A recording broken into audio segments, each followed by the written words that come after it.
Hi friends, കുറച്ച് പച്ചക്കറിയൊക്കെ വാങ്ങിക്കാൻ വേണ്ടിയിട്ട് പോവുകയാണ്. ഇതാണ് പെരുമണ്ണ പച്ചക്കറി മാർക്കറ്റ്. ഇവിടെ നല്ല കപ്പ കണ്ടപ്പം കുറച്ച് കപ്പ വാങ്ങിച്ചു. പിന്നെ അല്ലറ ചില്ലറ സാധനങ്ങളൊക്കെ വാങ്ങി. മണ്ണല മാസം ആയതുകൊണ്ടേക്കും പച്ചക്കറിക്കൊക്കെ എന്താ വില, തീ പിടിച്ച വില. തക്കാളിക്കൊക്കെ കിലോന് 50 രൂപ. അപ്പം കുറേശ്ശെ സാധനങ്ങളൊക്കെ വാങ്ങിച്ച് ഇനി 4 മണിക്ക് ചായക്ക് കപ്പ വേവിക്കാം. ഇന്ന് കപ്പയും ചമ്മന്തി ആക്കാമെന്ന് വിചാരിച്ചു. അപ്പം കപ്പ ചെറുതായിട്ട് ഇങ്ങനെ കട്ട് ചെയ്യാം.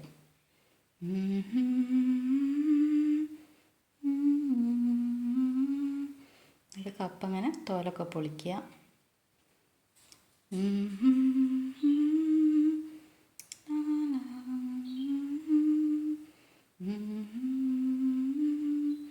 കപ്പ തോലൊക്കെ പൊളിച്ച് നന്നായിട്ട് കഴുകിയെടുക്കുക. നന്നായിട്ട് കഴുകണം, അല്ലെങ്കിൽ മണ്ണ് കടിക്കും. കുറച്ച് മണ്ണടെങ്കിലും കടിച്ചാൽ പിന്നെ പിള്ളേർ കഴിക്കില്ല. അതുകൊണ്ട് നന്നായിട്ട് തന്നെ ഒരത്തി കഴുകിയെടുക്കണം. ഇനി കപ്പ കഴുകി നമുക്കൊരു പാത്രത്തിലേക്ക് ഇടാം.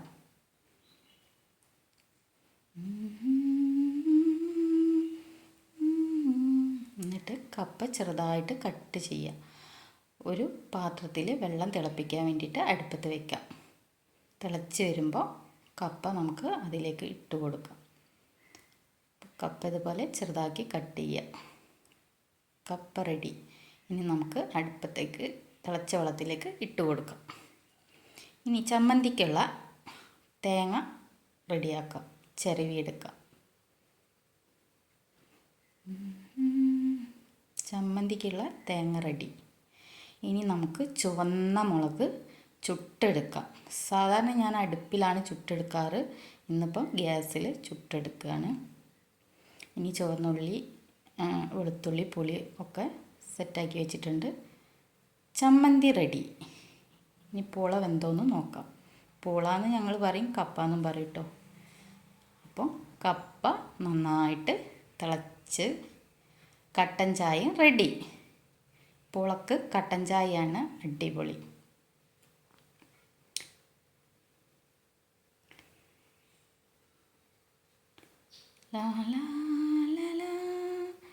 വാവ്, അടിപൊളി കപ്പ.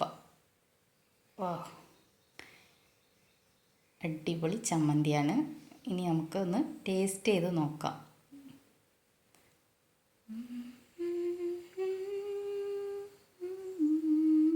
ഇനി ഒന്ന് ടേസ്റ്റ് ചെയ്ത് നോക്കട്ടെ കേട്ടോ. ടേസ്റ്റ് ചെയ്തിട്ട് അഭിപ്രായം ഞാൻ തന്നെ പറയാം. വാവ്, അടിപൊളി. ഞാൻ ഉണ്ടാക്കിയതുകൊണ്ടാണോ എന്നറിയില്ല, സൂപ്പറാണ്. അപ്പോൾ എൻ്റെ വീഡിയോസൊക്കെ എല്ലാവർക്കും ഇഷ്ടമായെങ്കിൽ സബ്സ്ക്രൈബ് ചെയ്യുക, ഷെയർ ചെയ്യുക, കമൻറ്റ് ചെയ്യുക. Thank you for watching.